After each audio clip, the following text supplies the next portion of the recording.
ख़वातीन व हज़रात आदाब। आज महमूद फ़ारूकी साहब हमारे मेहमान हैं।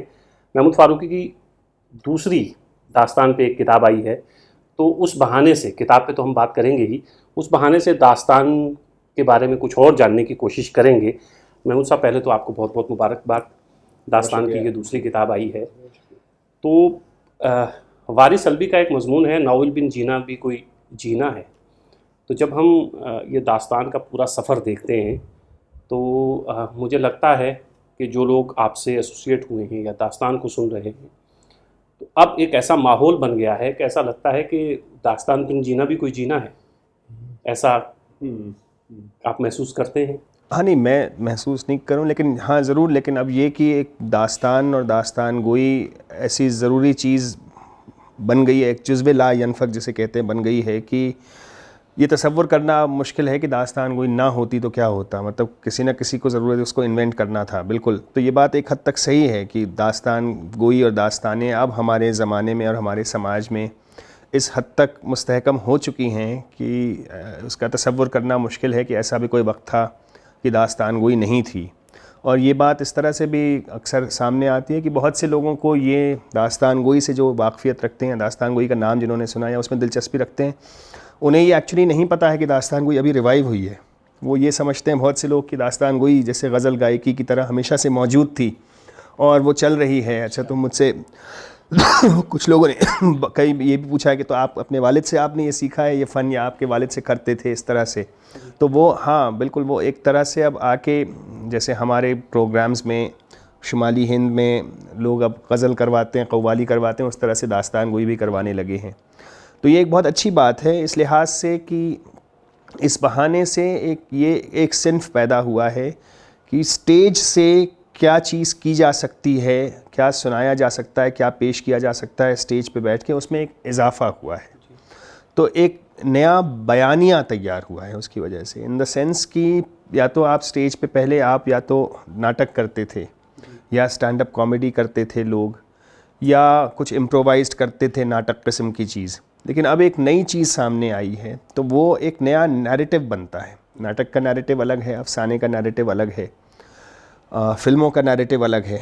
अब एक नई जुहत आई है कि स्टेज पे एक और तरह से चीज़ें लिखी जा सकती हैं। उसको कुछ मैंने किया, अंकित चड्ढा ने भी उसमें काम किया था, उसने अपनी दास्तानें बनाई, सुनाई, पेश की। तो स्टेज के इम्कानात में इजाफ़ा हुआ है बुनियादी तौर पर। महमूद साहब, एक चीज़ ये जानना चाहूँगा कि आपके बहुत सारे इंटरव्यूज़ और आपकी तहरीरें भी लोग पढ़ते रहते हैं, लेकिन वो ज़्यादातर चीज़ें जो मौजूद हैं वो अंग्रेज़ी में हैं जी। उर्दू और हिंदी की जो ऑडियंस है हमारी, उसके लिए मैं जानना चाहूँगा कि ये जो दास्तान का सफ़र है, जैसे उर्दू वाले हैं तो उर्दू वालों ने शमसुर फ़ारूकी की किताबें पढ़ रखी हैं, फ़ारूकी साहब ने इस पर बहुत काम किया है, लेकिन वो किताब की हद तक था। परफॉर्मेंस, जब इसे दास्तान को परफॉर्म करना था, तो ये सफ़र कैसे शुरू हुआ? आप तो कहीं भी जा सकते थे, और आप कहीं भी जाते तो इतने ही कामयाब होते या इससे ज़्यादा होते, तो दास्तान का इंतखाब थोड़ा मुश्किल तो रहा होगा ना? हाँ, उसमें दो तीन बातें थीं। कुछ मेरा बैकग्राउंड हिस्ट्री का था, तो हिस्ट्री का बैकग्राउंड होने की वजह से कॉलोनियल हिस्ट्री के वक्त में 19th सेंचुरी में किस तरह से हमारी जो अक़दार थे वो बदले, किस तरह से हमने पुरानी चीज़ों को हाशिए पे ढकेला, कुछ नई चीज़ों को सामने लाए। हाली और मोहम्मद हुसैन आज़ाद और सर सैयद वगैरह ने जिस तरह का रिफ़ॉर्म मूवमेंट शुरू किया उर्दू में, उससे हमारे अंदर किस तरह की एक तरह की थोड़ी बहुत ख़ुद नफ़रती का एक जज्बा पैदा हुआ और पुरानी चीज़ों की कदर कम हुई। तो हिस्ट्री का स्टूडेंट होने की वजह से इन चीज़ों का थोड़ा मुझे शऊर था। और फ़ारूकी साहब की तहरीरें, उर्दू अदब से मेरी बहुत कम वाक़फ़ियत है उसमें, और तनक़ीद की हद तक तो बिल्कुल ही नहीं है, माँ सिवाय इसके कि फ़ारूकी साहब की तहरीरें थोड़ी बहुत मैंने पढ़ी हैं, ज़िंदगी भर से पढ़ता रहा हूँ। तो उनकी तहरीरें पढ़ के ख़ास तौर से उनके जो उनका जो नज़रिया अदब था, उसमें जो तब्दीली 80s की दहाई से आना शुरू हुई, जब उन्होंने मीर पे और दास्तानों में काम किया और फिर उन्होंने जब इन चीज़ों का अहाता करना शुरू किया, तो उससे मुझे मदद मिली। तो जब मैंने दास्तानों को पहली बार पढ़ा, उनकी किताब को जब पहली बार पढ़ा, तो मैं एमफिल करके आया था कैम्ब्रिज से, तो मुझे थोड़ी बहुत उर्दू अदब और मॉडर्न उर्दू अदब से दिलचस्पी थी। एमफिल में कैम्ब्रिज में मेरा थीसिस का मौजू 18वीं सदी के उर्दू तज़किरे थे, 18वीं 19वीं सदी के। तो उन तस्करों पे मैंने पहले से काम कर रखा था, तो थोड़ा बहुत मुझे शुद्ध बुद्ध थी उस ज़माने के अहवाल से, उस ज़माने के अदब से। थिएटर का भी मुझे शौक़ रहा था और मैंने थिएटर किया भी था, स्कूल में भी, कॉलेज में भी। फिर बॉम्बे में मैं था कुछ अरसे, तो वहाँ भी मैंने अतुल कुमार के साथ और थोड़ा बहुत इप्टा के साथ, इन लोगों के साथ काम किया था। तो ये थिएटर और हिस्ट्री दोनों की तरफ होने की वजह से, और उस ज़माने में मैं कॉलम निगारी भी करता था, तो एक क्रिटिकल कल्चरल क्रिटिक होने की वजह से ये तीनों चीज़ें यकजा हुई जब मैंने दास्तानें पहली बार पढ़ी। और जब मैंने तिलिस्म होशरुबा पहली बार पढ़ा तो मुझे ये एहसास हुआ कि भाई तिलिस्म होशरुबा का जो अदब है और तिलिस्म होशरुबा में जो ड्रामेटिक उनसर है, जो जिस तरह से ड्रामा है उसमें, वो ड्रामा बहुत ही आला दर्जे का है। उसमें जो डायलॉग है, उसमें जो प्लॉट है, उसका जो ह्यूमर है, जो मज़ाक है, जो उसमें जो कारकर्दगियाँ, तकनीकी कारकर्दगियाँ बतौर एक राइटर वहाँ बयान की जा रही, उसने मुझे बहुत ज़्यादा मुतासर किया। तो मुझे ये लगा कि ये चीज़ सुनाए जाने का तकाज़ा कर रही है हमारे अहद में। तो जब उसको फिर पहला शो इस तरह से, हम ज़माने मतलब उस वक्त मेरा ये इरादा नहीं था कि मैं शो करूँगा, मैं ये सोच रहा था कि भाई किसी तरह से लोगों को इस बेशकीमती असासे से मुतारिफ़ किया जाए कि भाई आप देखें कि ये कितनी लाजवाब चीज़ थी और कितना बड़ा ये ख़जाना है जिसे आपने बिल्कुल फरामोश कर दिया। तो उस वक्त मेरा मकसद सिर्फ याद दहानी का था या उस पर तवज्जो दिलाने का मकसद था कि भाई ये भी बड़ी अहम चीज़ है। तो उस ज़माने में मतलब, और आज भी कि तवज्जो किस तरह से दिलाई जाए, आप पढ़ सकते हैं, लिख सकते हैं, या आप डॉक्यूमेंट्री वगैरह बना सकते हैं। तो उस राह पे मैं कोशां था। इत्तेफाकात होते हैं, कुछ ज़रूरी इत्तेफाकात जिनसे कुछ चीज़ें सामने आती हैं। तो उस ज़माने में जो इंडिया इंटरनेशनल सेंटर के डायरेक्टर थे प्रबीर सेन साहब, वो मेरे जानकार थे, मेरे दोस्त के वालिद हैं, मुझे जानते थे। तो उन्होंने जब मुझसे बात की, उन्होंने कहा क्यों नहीं तुम इस पर एक लेक्चर डेमोन्स्ट्रेशन करके लोगों को बताओ। तो लेक्चर डेमोन्स्ट्रेशन के बारे में जब मैं सोचने लगा और फ़ारूक़ी साहब से मैंने बात की, इस बारे में गुफ्तगू की, तो फिर ये लगा कि इन दास्तानों में से कुछ को हम सुना सकते हैं, कुछ सेलेक्ट करके। तो वो फ़ारूक़ी साहब की मदद से मैंने वो 2 छोटे छोटे एक्सर्प्ट्स उसके चुने, और फिर मैंने ये तय किया कि अकेले सुनाने की बात आज के ज़माने में न मेरी काबिलियत इतनी है, न ऑडियंस की इतनी सलाहियत है कि वो अकेले सोलो परफॉर्मेंस को झेल सके। तो मेरे बचपन के स्कूल के थिएटर के दोस्त हिमांशु त्यागी, हम लोगों ने डून स्कूल में काफ़ी काम किया था साथ में, उन्होंने लब्बैक कहा इस पे, और उन्होंने मेरे साथ जब वो बैठे सुनाने, और जब हम इसको सुनाने पे हमने काम किया, और फ़ारूक़ी साहब के पास हम लगातार आते जाते रहे थे, उन्होंने हमारी रिहर्सल्स ले रहे थे एक तरह से। और बाद में बहुत हाल में मैंने सुना कि फ़ारूक़ी साहब ने भी तिलिस्म होशरुबा पढ़ा है, उसकी रिकॉर्डिंग पढ़ी। तो मुझे अब 15 साल बाद मैं उससे मेरा रूबरू हुआ कि ये वो पढ़ चुके हैं पहले। वो पहले हम सुन लेते तो हमारा और काम हो जाता, लेकिन वो उस तरह से फिर वो पहले शो का खाका बना। और फिर पहला शो जब हमने किया इंडिया इंटरनेशनल सेंटर में 4 मई 2005 को, तो फिर वहाँ पे इस कदर उसको वाहवाही मिली और इस कदर गर्मजोशी से उसका इस्तकबाल हुआ कि फिर उसके बाद शोज़ मिलते चले गए और बनते चले गए, फिर शोज़ का सिलसिला चल निकला। तो इस तरह से ये सफ़र शुरू हुआ। मतलब जो पहली कोशिश थी, मतलब उसमें जो ज़रूरी चीज़ थी वो ये कि ये कन्विक्शन आपके अंदर हो कि ये चीज़ बहुत अच्छी चीज़ है। तो मुझे लगता है, जैसे मैं किसी से बात कर रहा था, उसमें ये फ़ायदा मुझे हासिल हुआ क्योंकि मेरे पास ये स्टैम्प था कि जी मैं बाहर से पढ़ के आया हूँ, मैं ऑक्सफोर्ड और कैम्ब्रिज और जो भी आपके लवाज़िमात होते हैं वो मुझे हासिल थे, तमग़े मेरे पास थे। तो उन तमग़ों की वजह से मुझे इस चीज़ को उठाने में थोड़ी आसानी हुई। अगर मेरे पास वो तमग़े ना होते तो मुझे और जद्दोजहद करनी पड़ती। चूँकि एक तरह का अप्रूवल और स्टैम्प मेरे पास ऑलरेडी था, तो इसलिए जब मैंने कहा कि जी ये बहुत अहम है, तो लोगों ने उसको ज़्यादा जल्दी सीरियसली लिया। मुझे लगता है इससे थोड़ा सा फ़र्क पड़ा। तो और फिर ये कॉन्फिडेंस भी होना चाहिए कि, तो ये कॉन्फिडेंस हासिल करने के लिए शायद उस तरह का सफ़र ज़रूरी था। अगर मैं बीए में होता और ये चीज़ मेरे पास होती, मुझे पढ़ के अच्छा लगता और मैं कहता कि जी इसको सुनिए, तो उस वक्त शायद मेरे पास ये क्रेडिबिलिटी नहीं थी या मेरा वो स्टैचर नहीं था कि लोग उस पर उतना ध्यान देते। तो एक स्टैचर बनने के बाद चूँकि उसको उठाया, और फिर जाहिर सी बात है वो चीज़ अपने आप में जो भी कामयाबी है वो तिलिस्म होशरुबा की कामयाबी है।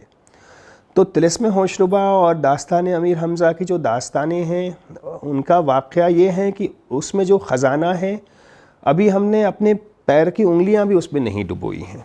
वो 15 साल हुए हैं, और उससे जो हम अक्स कर सकते हैं और जिसमें जो माल है, इस कदर माल उसमें पड़ा हुआ है कि अभी हम उसको निकाल नहीं पाए हैं। और उसकी वजह ये भी है कि मैं भाई एक उसके लिए देखिए पूरा एक तहरीक मूवमेंट चाहिए होता है। एक अकेले के लिए करना जितना मेरे बस में है मैं कर रहा हूँ, और मैं शायद और बेहतर कर सकता था। लेकिन एक तो वो बात है तिलिस्म होशरुबा की। अब क्या है कि जब तिलिस्म होशरुबा और बहुत सारी चीज़ें लोग सुनते हैं तो कुछ लोगों के जहन में ये बात आती है, और इसी एटीट्यूड की वजह से दास्तान को हाशिए पे ढकेला गया था कि जी ये तो पुरानी चीज़ें हैं, ये तो फैंटेसी है, इसमें हमारे अहद की कोई बात नहीं है, ये तो मतलब पुराने क़िस्से हैं, इससे हमें कोई नई बात नहीं मालूम होती है। लेकिन पुराने क़िस्से तो गज़ल भी बहुत पुरानी है, सिराज औरंगाबादी की या वली दक्कनी की, लेकिन आज भी आप उन्हें सुनते हैं और महसूस होते हैं। क्लासिकल म्यूज़िक तो उससे भी ज़्यादा पुरानी है, लेकिन आप पुरानी चीज़ों से भी महसूस होते हैं। आज के दौर में जब लोग तिलिस्म होशरुबा के क़िस्से सुन रहे हैं और उससे महसूस हो रहे हैं तो वो आज की चीज़ है, उसमें फिर रेलेवेंस का और टॉपिकलिटी का कोई चक्कर नहीं है। लेकिन हमारा जो समाज है जहाँ पे हम रह रहे हैं, और जिस तरह का हमारा हिस्से मजाक बन गया है फ़नून लतीफ़ा की तरफ, हम उससे और तरह तरह के तकाज़े चाहते हैं। हम चाहते हैं कुछ गुफ्तगू हो जो बराह रास्त सियासत के बारे में हो, हम चाहते हैं कोई गुफ्तगू हो जो बराह रास्त हमारे तारीख़ के बारे में हो, हमारे हाल के बारे में हो, हमारे जो मसाइल हैं, समाजी मसाइल हैं, हमारे जो नफ्सियाती मसाइल हैं, हमारे जो तहज़ीबी और सक़ाफ़ती और सियासी मसाइल हैं, उनकी भी चीज़ें लोग सुने और सुनाएं। इस तरह से तिलिस्म होशरुबा के बाद से और फिर दास्तानी लिखने लिखाने का सिलसिला शुरू हुआ। महमूद साहब, अभी आपने थिएटर का जिक्र किया जी, और एक तरफ तो शमसुर रहमान फ़ारूकी हैं जिन्होंने दास्तान पे और अदब पे इतना बड़ा काम किया है, लेकिन आपका ताल्लुक़ हबीब तनवीर से भी रहा है। जी जी। तो हबीब साहब के साथ रहते हुए फिर दास्तान की तरफ आना, आपको वो रास्ता थोड़ा ज़्यादा आसान था अगर आप हबीब साहब के साथ रहते? हाँ, अब उसमें दो आप मिस करते हैं थिएटर को? नहीं, थिएटर जो उस तरह मैं जो कर रहा हूँ थिएटर ही है, और थिएटर को बिल्कुल वो थिएटर उसका अपना भी मतलब जो थिएटर का नाटक करना और नाटक में लोगों का जमा होना, एक ग्रुप का बनना और फिर उस तरह से एंट्री एग्ज़िट स्टेज पे करना, वो भी बहुत अट्रैक्टिव चीज़ है। मैं उसको मिस करता हूँ बिल्कुल। वो उसकी भरपाई मैंने पिछले दिनों की, मैं उस पर अलग से बात करूँगा। लेकिन हबीब तनवीर ने क्या किया, हबीब तनवीर ने का जो काम है, हबीब तनवीर ने छत्तीसगढ़ का नाचा जो रिवायत थी, जिसको कोई ये नहीं समझता था कि इसमें भी कोई अहमियत है, ये कोई गिरां कदर चीज़ है, लोग उसको बेकार की पड़ी हुई चीज़ समझते थे। हबीब तनवीर ने उस पड़ी हुई चीज़ को, जिसे मॉडर्न थिएटर ने दरखोर एतना नहीं समझा, उस गिरी पड़ी चीज़ को आपको उठाया और दिखाया कि जी इसमें कितने बड़े मोती भरे हैं। यही काम शमसुर रहमान फ़ारूकी ने किया एक तरह से, कि जिन चीज़ों आपने दास्तान वो तो उन्होंने काम तो उन लोगों ने किया, मैं उसको आगे बढ़ा रहा हूँ।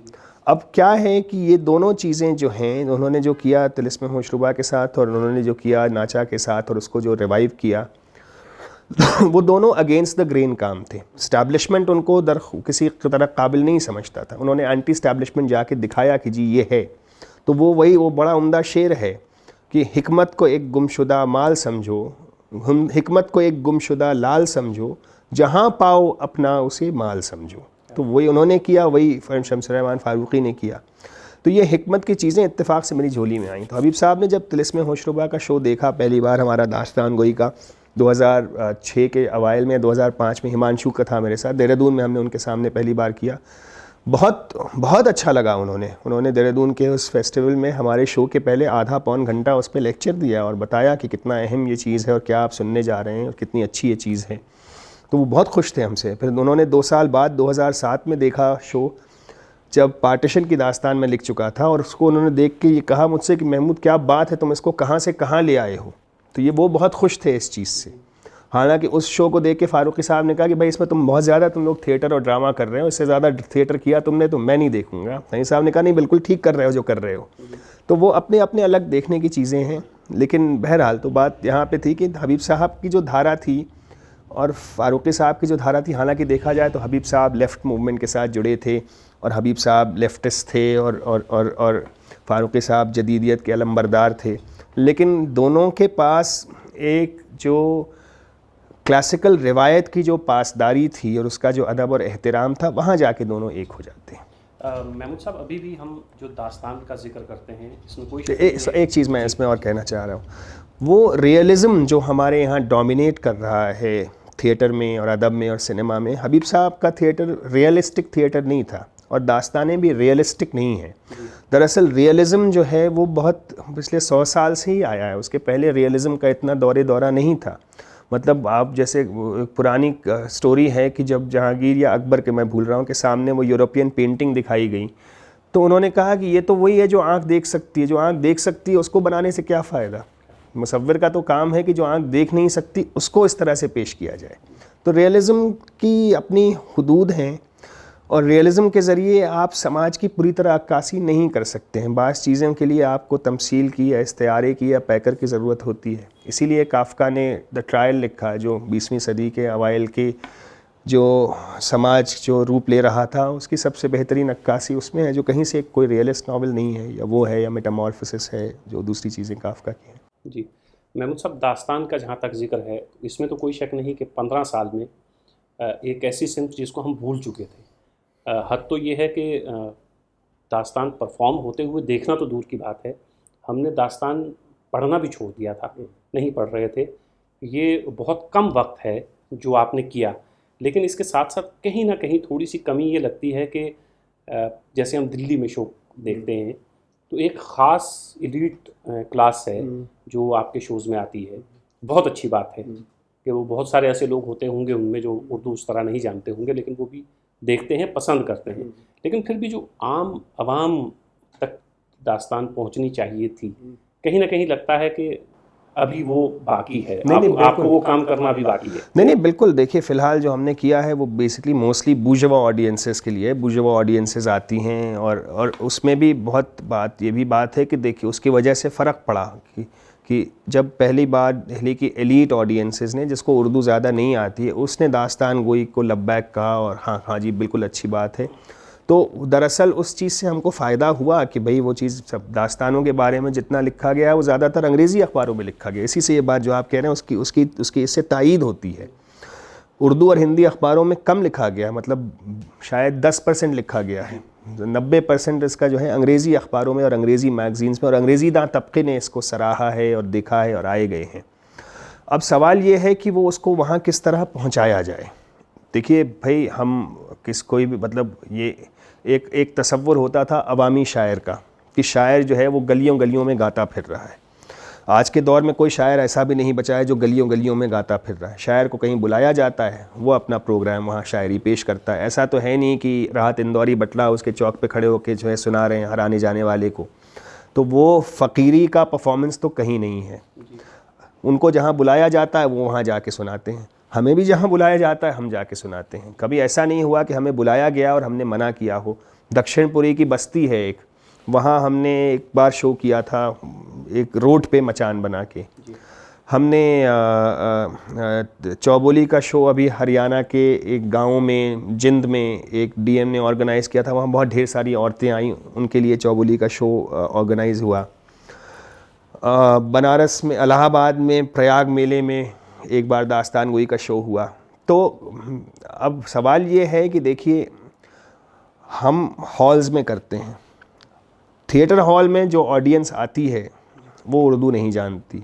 जो ऑडियंस उर्दू जानती है, मुस्लिम तबके की, middle class, lower middle class मुस्लिम तबका या और जो दीगर उर्दू दाएँ, वो हॉल में नहीं आती। तो अब हम हॉल से बाहर हम जाने को तैयार हैं, और यही इस सिंफ की खूबी है कि आप कहीं भी बैठ जाइए और कर दीजिए। लेकिन अभी उसके लिए भाई, जैसे वो फैज़ साहब से एक बार जावेद अख्तर या किसी ने कहा था कि फैज़ साहब, उन्होंने एक स्टोरी बताई थी कि फैज़ साहब से किसी ने कहा कि फैज़ साहब अपनी शायरी पढ़ते लिखते इतने अच्छे हैं, पढ़ते इतने बुरी क्यों हैं। तो फैज़ साहब ने कहा, भाई साहब सारा काम मैं ही कर लूँगा तो फिर दुनिया क्या करेगी। तो हम कर रहे हैं दास्तानें, हम सुनाने को तैयार हैं। लोग बुलाएं हमसे, कभी ऐसा हो कि हमसे कहें कि आप इस बस्ती में करिए, हम ना करें तो वो अलग बात है। हमारा पूरा प्लान था एक ज़माने में कि हम गाड़ी लेके, और अभी भी है, गाड़ी लेके निकल जाएं और गांव-गांव करते हुए चलें, एक ऐसा साल भर का टूर बनाएं। लेकिन कुछ चीज़ें हैं, कुछ चीज़ें हो पाती नहीं हो पाती हैं। दरअसल देखिए भाई, अदब तो बहरहाल, अदब हो, सिनेमा हो, पैरेलल सिनेमा हो, सईद मिर्ज़ा ने या प्रकाश झा ने या उस ज़माने में सत्यजीत रे ने बहुत सारी फ़िल्में गरीबों के बारे में बनाई, पर उनको फ़िल्मों को देखने वाले तो गरीब नहीं थे। किसानों के बारे में जितनी फ़िल्म बनी है, 2 बीघा ज़मीन, वो बहुत कम किसानों ने देखी है। तो बहरहाल एक लिबरल ऑडियंसेस के लिए होता है, एक लिबरल ऑडियंसेस के लिए किया जाता है। दास्तान गोई इस मामले में बेहद मुनफरद है और उसके सामने मौक़े ज़्यादा हैं कि वो कहीं भी सुनाई जा सकती है और उसको सुन के लोग महजूज़ हो सकते हैं। तो उसमें पोटेंशियल है कि प्रोसेनियम से बाहर जा सके। उस पोटेंशियल को किस तरह से कामयाब किया जाए, उसके लिए कोई 20-25 लोगों की टीम तो नहीं कर सकती। उसके लिए आपको 20-25 हज़ार लोग चाहिए करने वाले, जो जाएं और करें। तो वो धीरे धीरे होगा। मेरा महमूद साहब, एक चीज़ मैं जानना चाहूँगा कि जैसे आपने फरमाया कि अंग्रेज़ी अखबारात ने इनको कवरेज ज़्यादा दी, तो ये जो उर्दू जैसे आपको बुलाया जाए और आप परफॉर्म करें, लोगों तक ये चीज़ पहुँचे, तो उर्दू के बहुत सारे इदारे जो हिंदुस्तान में कायम हैं वो बहुत कुछ कर सकते थे इस सिलसिले में, आपकी मदद ले सकते थे। तो आपको क्या लगता है कि वो लोग आप तक क्यों उस तरह नहीं पहुंच पाए? क्या मतलब क्या कहना भाई, वो भी सरकारी इदारे हैं, बहुत पूरी सरकार है। हमने तो आज तक सरकार से भी कोई ग्रांट नहीं ली आज तक कभी। बहुत सारे ऐसे इदारे हैं जैसे गालिब इंस्टीट्यूट। नहीं, वो अब उनका अपने मसाइल हैं, मैं उसमें नहीं पढ़ना चाहता। खुदा का शुक्र है हमें उनकी ज़रूरत नहीं पड़ी, ना हमें उनके दरवाजे पे जाना पड़ा। वो जो भी कर रहे हैं, टेंट वाले वगैरह हैं, बिरयानी वाले वगैरह हैं, उनसे बहुत अखराजात होते हैं अकेडमीज़ के। लेकिन मेरा मामला मेरी उनसे हम उनसे क्या शिकायत करें। देखें, शिकायत का महल सिर्फ उर्दू इदारों से नहीं है ना, उनकी भी मतलब अपनी हुदूद हैं। वो भी कर लेते तो क्या कर लेते, वो हमको कौन सा आवाम के पास ले जाते, क्योंकि वो भी तो जो प्रोग्राम्स करते हैं वो अपने हॉल में करते हैं। हम जामिया जैसी यूनिवर्सिटी में भी करते हैं तो जामिया के हॉल में करते हैं, या हम मौलाना आज़ाद यूनिवर्सिटी में हॉल में करते हैं, पटना में खुदा बख्श इंस्टीट्यूट के हॉल में करते हैं। तो हॉल में तो बहरहाल जो भी आएगा वो मिडिल क्लास या लोअर मिडिल क्लास से होगा। आवाम तो हॉल में नहीं पहुँचते हैं ना, तो वो तो मसला रहेगा। वो अकेडमी से क्या शिकायत करनी, अकेडमी से शिकायत करना ऐसे ही जैसे सरकार से शिकायत करना। अब सरकार और अकेडमीज़ कर रही हैं जो कुछ कर सकती हैं, वो अपने कॉन्स्टिट्यूएंट्स को खुश रख रही हैं, जो भी अल्लाह उनको तौफीक दे और बेहतरी करें। महमूद साहब, अभी मैं एक आपका वीडियो देख रहा था, तो आप एजुकेशन सिस्टम के बारे में कुछ बता रहे थे। तो आपका फरमाना ये था कि जो स्कूल गया वो कल्चरली पुअर है और जो नहीं गया वो रिच है। ज़रा इसकी थोड़ी सी वजाहत करिए। 2 बातें और हैं कि जो स्कूल गया हमारे यहाँ, हिंदी मीडियम का भी स्कूल गया, एक्चुअली उसकी उर्दू से शुद्ध कम हो जाती है, क्योंकि वो स्कूल में खड़ी बोली हिंदी पढ़ता है, फिर वो खड़ी बोली संस्कृताइज्ड हिंदी है, उसी पर तक महदूद होकर रह जाता है। आप वो लोग जो स्कूल नहीं गए हैं, वो उनके पास उर्दू के अल्फाज ज़्यादा हैं बनिस्बत उन लोगों के जो उर्दू नहीं गए। जैसे माफ़िक लफ्ज़ है, हम बम्बई में चलता है, उसके माफ़िक क्यों चल रहा है, वो मवाफ़िक से बना है। बहुत सारे ऐसे हज़ारों लाखों अल्फाज हैं।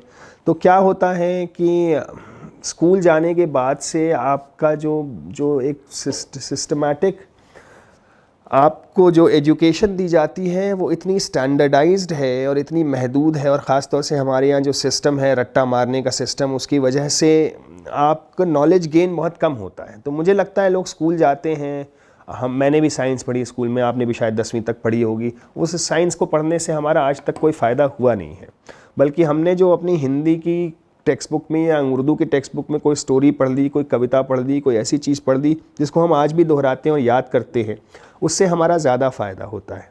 तो मुझे लगता है कि स्कूलों में साइंस वगैरह पढ़ाना बंद कर देना चाहिए। लोगों को थोड़ा शायरी पढ़ाना चाहिए, थोड़ा म्यूज़िक पढ़ाना चाहिए।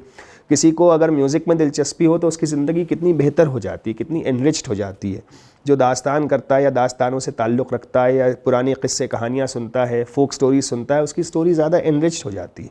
तो ये मेरा बुनियादी तौर पे थोड़ा लुब्बे लुबाब है कि स्कूल के, अब हमारे यहाँ तो भाई स्कूल जाना, कॉलेज जाना सब कंपलसरी है। हालांकि स्कूल कॉलेज में किसी ने क्या पढ़ाई की, क्या हासिल किया, स्कूलों से ये फ़ायदा ज़रूर होता है कि आपको छोटे उम्र में ही पता लग जाता है कि समाज कितना ब्रूटल है, और समाज की सारी गंदगियाँ आपको स्कूल के जब आप घर में महफूज थे, वो समाज में वो बच्चे आपको, बाकी बच्चे बता देते हैं। आप बुली करके, आपको रैग करके, आपके साथ आपके नस्ली और मजहबी और ज़ाती तफरीक करके और डिस्क्रिमिनेशन करके और वो रेशल अब्यूज़ वगैरह करके। जी महमूद भाई, एक दास्तान जैसे एक एलीट क्लास आपको सुनने आती है जी, लेकिन दास्तान आवाम तक पहुँचे उसके लिए आज के ज़माने में ये जो डिजिटल दुनिया है इसमें और बहुत सारे ज़राए हैं। जैसे बहुत सारी वेब सीरीज़ चल रही हैं, नेटफ्लिक्स है, कुछ ऐसा है। तो हमारी दास्तान के, क्योंकि जो नेटफ्लिक्स देख रही है, वेब सीरीज़ देख रही हैं, वो वही ऑडियंस है जो आपको सुनने भी आती है, लेकिन उसके साथ साथ एक बड़ी ऑडियंस ऐसी है जो महरूम है इन सब चीज़ों से। तो क्या वो दास्तान में इतनी ताकत है कि उसके ऊपर एक वेब सीरीज़ बनाई जाए और फिर वो मकबूल भी हो?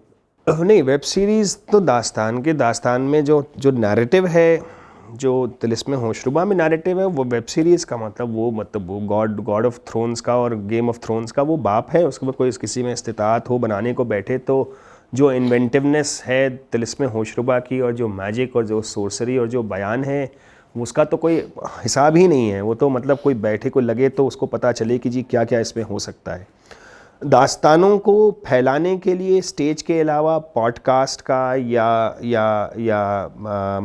क्या नाम ओरल डिवाइसेस हैं, उसको सुनाया जाए, रिकॉर्ड करके लोगों तक पहुंचाया जाए, या उसका शो बना के प्रेजेंट किया जाए, बिल्कुल वो सब हो सकता है वो। लेकिन बहरहाल एक चीज़ है कि दास्तान की जो उसकी जो एस्थेटिक्स हैं या उसकी जो हरकियात हैं, वो ये कि मैं सुना रहा हूँ और आप सामने बैठे हैं। तो वो सुनने वाला और सुनाने वाला जब सामने लाइव बैठते हैं तब वो बात बनती है।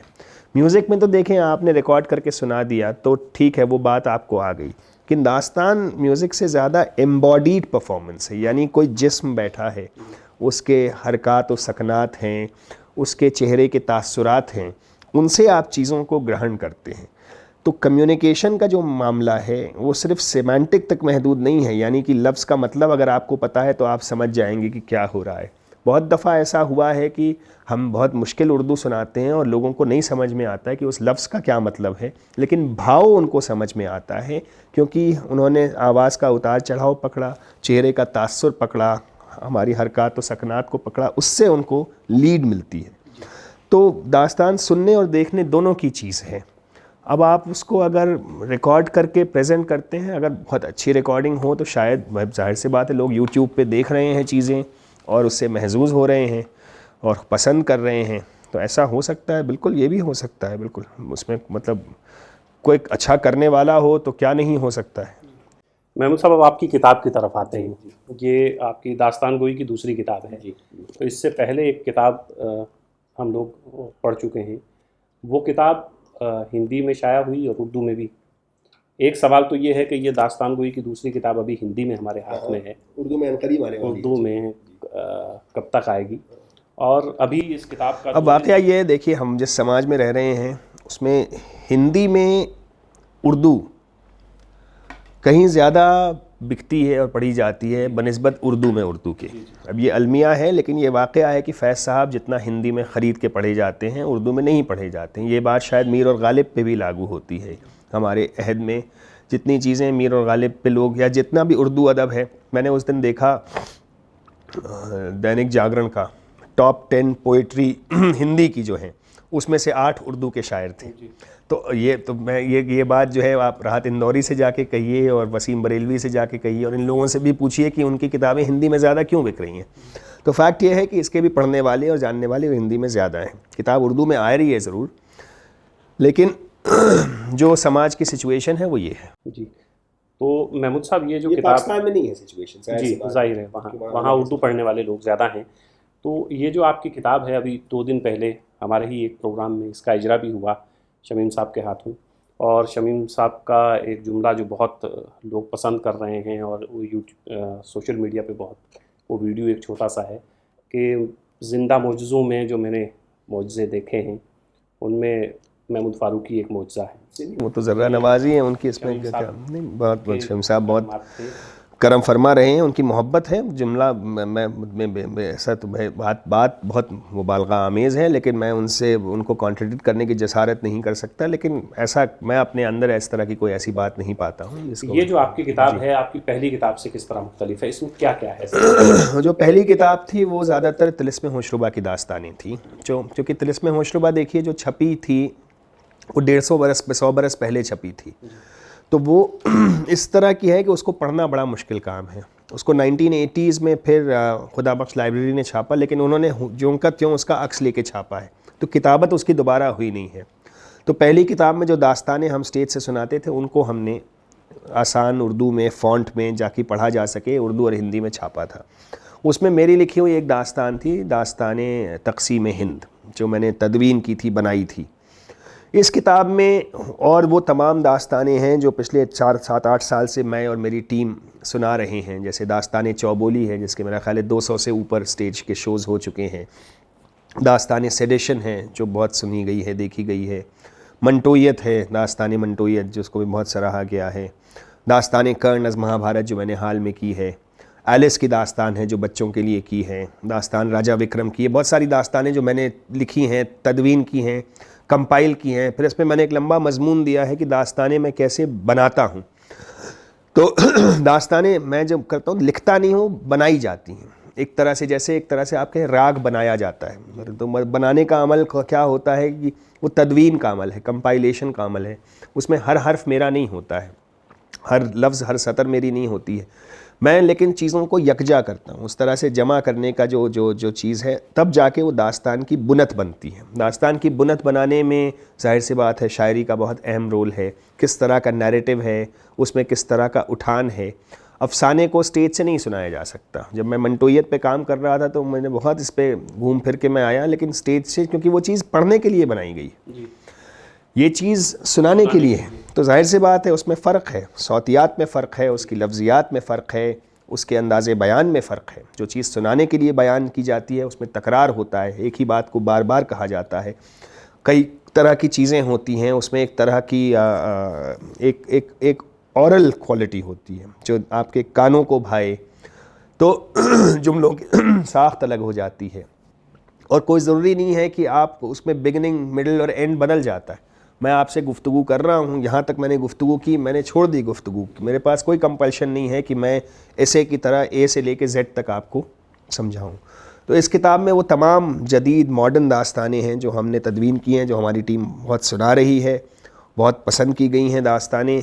और उसमें एक मसला ये भी था कि उन दास्तानों को जो YouTube वगैरह से लेके लोग सुना रहे थे, और मैंने शुरू से एक्चुअली कभी इस तरह के मैंने किया नहीं कि कॉपीराइट करूं या कोई ग्रुप बना के रजिस्टर कर लूं या कोई ग्रांट ले लूं, क्योंकि मैंने खुश अक़ीदगी से ये काम शुरू किया था और मुझे ये लगा था कि खुश अक़ीदगी से लोग साथ आएंगे और जुड़ेंगे।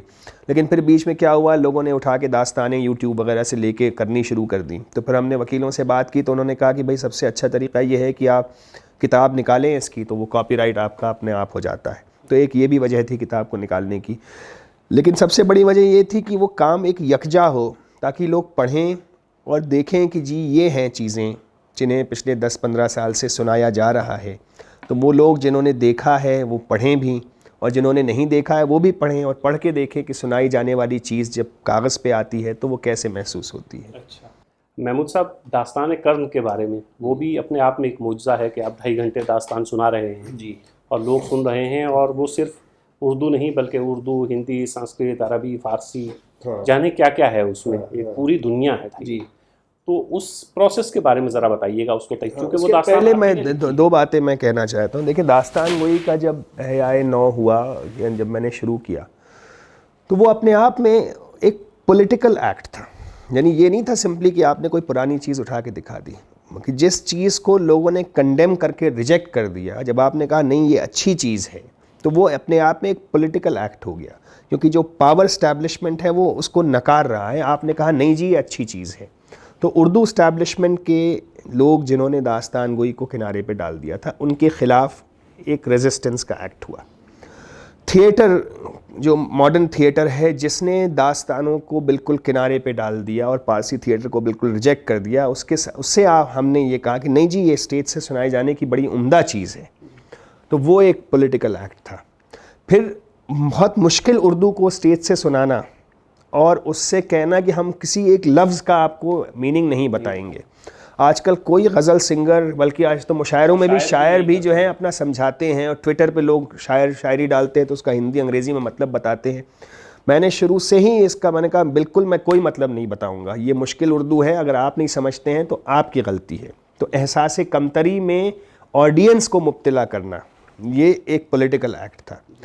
लेकिन सबसे बड़ा पॉलिटिकल एक्ट था जिस तरह से, जिस डिज़ाइन जो अनुषा ने इसका बनाया था कि तख्त होगा, बहुत ही सिंपल सफ़ेद चादर होगी, बहुत सिंपल सफ़ेद कॉस्ट्यूम होगा, ये नहीं कि उस पर 50 हुक्के रख दिए जाएंगे, 50 तामझाम रख दिए जाएंगे, क्यूरियोज़ जो आपको किसी भी मुस्लिम सोशल में मिल सकते हैं, नहीं, उनसे हमने बिल्कुल दरगुजर किया, सादगी को पकड़ा, क्योंकि हमारा नैरेटिव और टेक्स्ट बहुत ज़्यादा रिच था। लेकिन उसमें देखिए दुपल्ली टोपी जो है वो आजकल कोई नहीं पहनता है, बचपन में हम पहनते थे। उस दुपल्ली टोपी का ताल्लुक़ गांधी कैप से है, उस दुपल्ली टोपी का ताल्लुक़ वो हिंदू कैप जो आती है उससे है, उसका ताल्लुक़ रामपुर की जो कैप आती है उससे है, उसका ताल्लुक़ होली की कैप से है। दुपल्ली टोपी हमारी टोपी है। वो जो स्कल कैप जो पहनते हैं वो हमारा नहीं है, मतलब अब हमारा हो गया है। मैं नहीं कहता कि कोई तलवार चला के सबको मना कर दूं वो पहने, लेकिन बहरहाल दुपल्ली टोपी का पहनना अपने आप में एक पॉलिटिकल एक्ट है। चौड़ी मोहरी का पैजामा पहनना अलीगढ़ कट पैजामे का रिजेक्शन है, उसको वापस लाना, उस अंगरखे को वापस लाना जिसको आपने किनारे पे डाल दिया, ये सब चीज़ें, तमाम चीज़ें एक पॉलिटिक्स के तहत उभरी हैं। ऐसा नहीं है कि मतलब हमारे पहले किसने कौन अंगरखा पहन के कहीं आ जा रहा था, लेकिन जब वो हमने कहा कि नहीं जी ये बड़ा खूबसूरत ड्रेस है, इसको हम वापस लाना चाहते हैं, यही हमारा कॉस्ट्यूम है, तो वो ऐसा नहीं था कि वो कॉस्ट्यूम एकदम से हमने मतलब कि ऑटोमेटिक चॉइस था। कोई चीज़ दास्तान गोई के रिवाइवल में ऑटोमेटिक चॉइस नहीं थी, वो सोची समझी पॉलिटिक्स से उभर के आई है, एक एक्ट ऑफ कंटेस्टेशन और रेजिस्टेंस है। अब दास्तान कर्ण की जो बात है वो मैंने बहुत ख़ास हालात में लिखी थी। मैं एक ऐसी जगह महबूस और महदूद किया गया था जहाँ मेरे पास ज़राए और वसाइल बहुत कम थे, लेकिन वहाँ एक लाइब्रेरी थी जिसके बारे में मैंने लिखा भी है, जहाँ पे महाभारत की सारी जिल्दें मौजूद थीं। तो मैं गोरखपुर में पैदा हुआ जहाँ गीता प्रेस है, गीता प्रेस में 1-2 बार गया भी हूँ, लेकिन गीता प्रेस का हिंदी अदब, हिंदी मजहबी अदब में वही मकाम है जो 19वीं सदी में नवल किशोर का था उर्दू प्रेस में। तो गीता प्रेस के वो महाभारत के बहुत से एडिशंस रखे थे। तो फिर इत्तेफाक से किसी वक्त किसी ने इनविटेशन दिया था कि महाभारत पे कुछ करना है, तो बाहर कोई था नहीं, तो फिर मैंने कहा कि नहीं कुछ करते हैं, तो मैंने महाभारत को पढ़ना शुरू किया। सुना तो हम सब ने है महाभारत और मालूम है, वाक़फ़ियत है, लेकिन क्या है महाभारत। मैंने अपनी पहली किताब अगर आप पढ़ेंगे तो उसके मेरा जो मज़मून है वो उसके आखिर में मैंने ये लिखा है कि मेरी ख्वाहिश है कि कभी महाभारत लोगों को दोबारा सुनाऊं, रामायण लोगों को दोबारा सुनाऊं, हीर रांझे के किस्से सुनाऊं, बहुत सारी चीज़ें जो सुनाई जाती थी उनको दोबारा लेके आऊं। तो मैं बहुत शुक्रगुज़ार हूं ऊपर वाले का कि मुझे ये मौका मिला कि मैंने जो ख्वाहिश का इजहार किया था उसे पूरा करने का मुझे अहलियत थी और मुझे मौका मिला। तो जब मैंने महाभारत पढ़ी और फिर मैंने उसके पहले इंतज़ार हुसैन की चीज़ें पढ़ी थी और फिर फ़ारूक़ी साहब की बहुत सारी चीज़ें पहले से पढ़ रखी थी, तो मुझे इल्म था कि जनाब 19वीं सदी में 25 रामायणें उर्दू में लिखी गई हैं, 25 गीताएँ उर्दू में लिखी गई हैं। वहाँ इंडिया ऑफिस लाइब्रेरी जो पहले हुआ करती थी, जो अब ब्रिटिश लाइब्रेरी में है, वहाँ कैटलॉग है ब्लूम हार्ट का और दूसरे लोगों का कि 19वीं सेंचुरी में क्या क्या छपा है। तो वो मैं पहले जब मैं स्टूडेंट था तो मैंने उसकी स्टडी किया था, तो मुझे मालूम था कि बेशकीमती ख़जाना हिंदू रिलीजन का, हिंदुइज़्म का उर्दू में छप चुका है और मौजूद है। फ़रीना मीर की बेहतरीन किताब आई थी पंजाब के बारे में और पंजाब के कल्चर के बारे में, जिसका मैंने रिव्यू किया था, तो उसमें भी यही सब चीज़ें बहुत सारी थीं। तो बहुत सारी वाक़फ़ियत मुझे पहले से थी। तो उस दास्तान को सुनाने के पीछे 2 चीज़ें हैं। एक तो ये कि देखें जी, महाभारत सुनाई जाती थी पहले, श्रुति की रिवायत है, उसमें दर किस्सा है। वो कहते हैं वो ऋषि ने फ़लानी जगह बैठ के सुनाया, उन्होंने कहा जी मैंने उनसे सुना था, उन्होंने कहा जी मैंने उनसे सुना था। तिलिस्मे होशरुबा बिल्कुल ज़बानी रिवायत है, तो बिल्कुल ही साफ़ मुमासलत है कि जी ज़बानी रिवायत जो सुनाने की चीज़ थी सीना बसीना चली आई थी, बहुत बाद में उसे लिखा गया।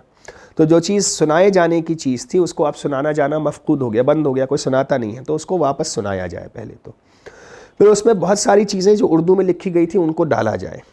उसके पीछे भाई बताना है हिंदुस्तानियों को, भाई लोगों, ये जो महाभारत थे ये आप ही का नहीं, हमारे बुज़ुर्गों ने इसमें बहुत, हम सब का है, क्योंकि हमारे बुज़ुर्गों ने बहुत इस पर काम किया है।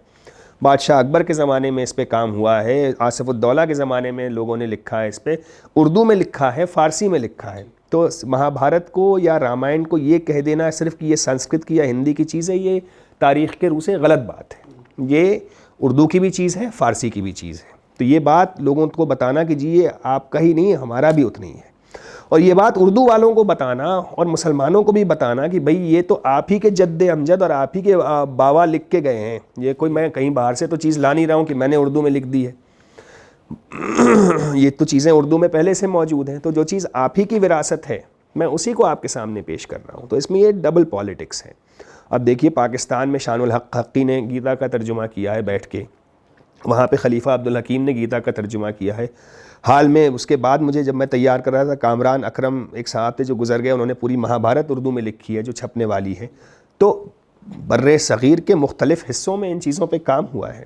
उसके पहले मैं रामायण पे काम कर चुका था, फ़ारसी की रामायणों पे, मसीह पानीपती के रामायण पे, जयराम जी की दास्तान जो इसमें किताब में मौजूद है, जिसमें उनका ए रामानुजन का ऐसे 300 रामायणा से मैंने लिए थी चीज़ें।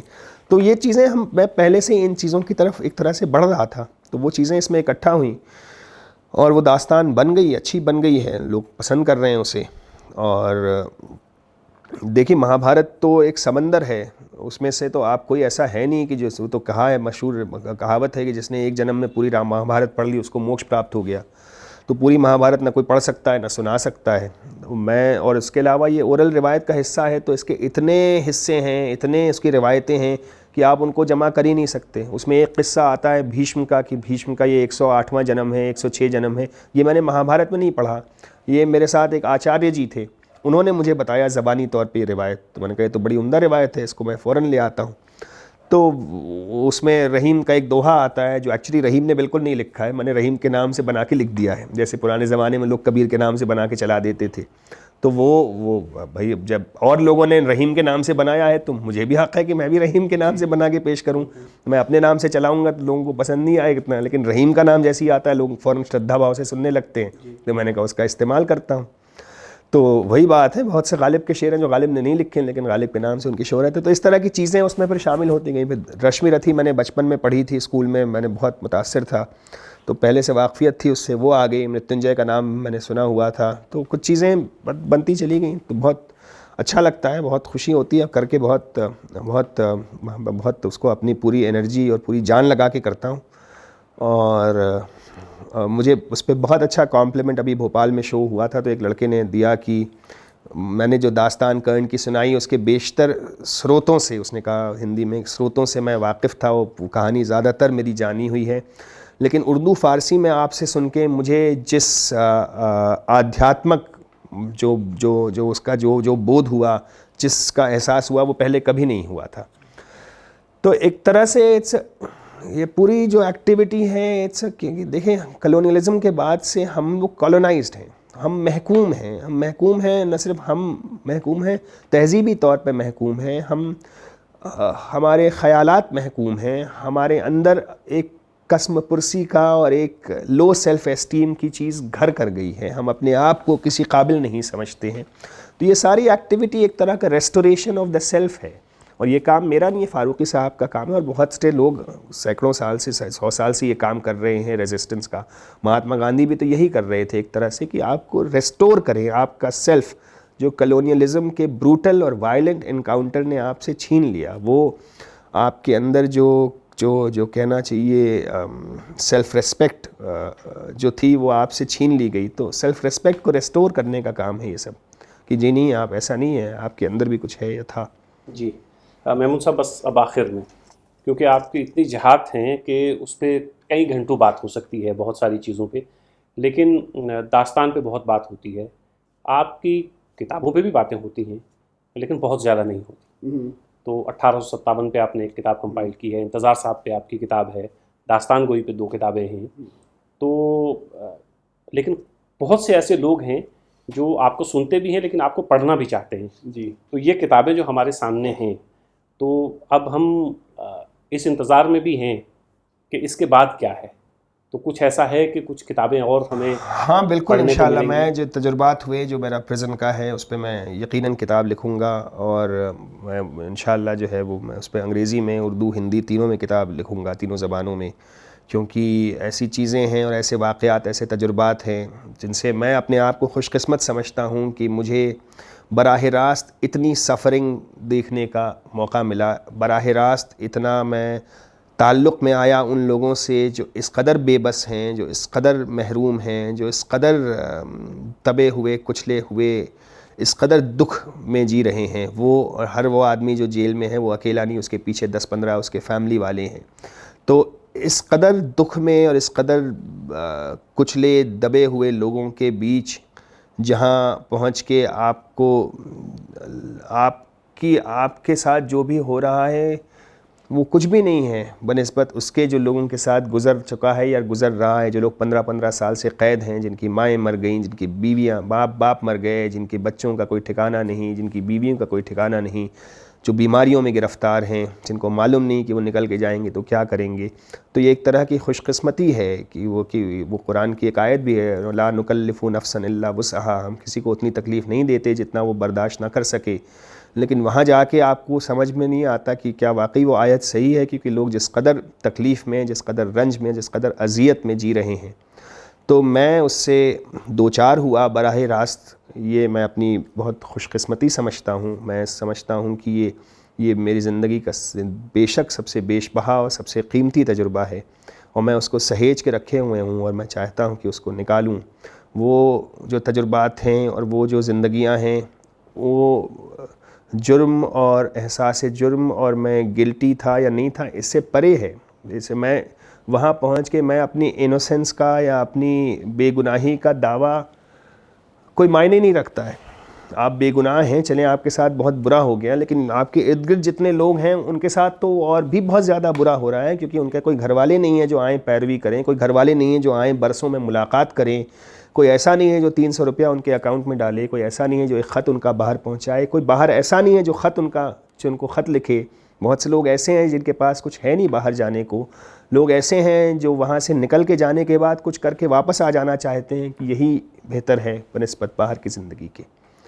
तो उन तजुर्बात को समेटना है, वमा तौफ़ीक़ इल्ला बिल्लाह। महमूद साहब, आपको दास्तान परफॉर्म करते हुए हम हज़ारों बार देखते हैं, लेकिन आपकी गुफ्तगू भी, जो इंटरव्यूज़ हैं या और गुफ्तगू आपके लेक्चर्स होते हैं, वो भी दास्तान से किसी तरह से कम नहीं होते हैं। बहुत मज़ा आता है। लेकिन इस इंटरव्यू को हम यहीं समेटते हैं और फिर किसी वक्त और आपको ज़हमत देंगे। आपका बहुत शुक्रिया। बहुत शुक्रिया। आपका शुक्रिया। आप तरक्की करें और आगे बढ़ें और इस तरह लोगों को, और मेरे से कहीं ज़्यादा डिज़र्विंग लोगों को, मुझसे कहीं ज़्यादा मैं आज एक अस्पताल गया था, वापसी में मैंने एक जगह कचौरी खाई तो वो उसकी सब्ज़ी बहुत अच्छी थी, मगर वो थोड़ा वीरान पड़ा हुआ था। मैंने कहा मैं इस बात का रोना अगर रोता हूँ कि मेरे हुनर का कोई पहचानता नहीं है, उसको खातिर खा सताइश नहीं मिली, तो यार वो कचौड़ी वाले तो इतनी उम्दा सब्ज़ी बनाता है, उसका तो कोई नाम भी नहीं जानता। या वो सेमल का फूल जो हर सीज़न में गिर जाता है ज़मीन पे और कोई उसको उठाने वाला नहीं होता और गाड़ियाँ उसको कुचल देती हैं। तो खूबसूरती का ना सराहे जाना, तो ये तो इस कदर दुनिया में होता रहता है कि हम किससे महरूम ये किस्मत की शिकायत करें। बहुत शुक्रिया।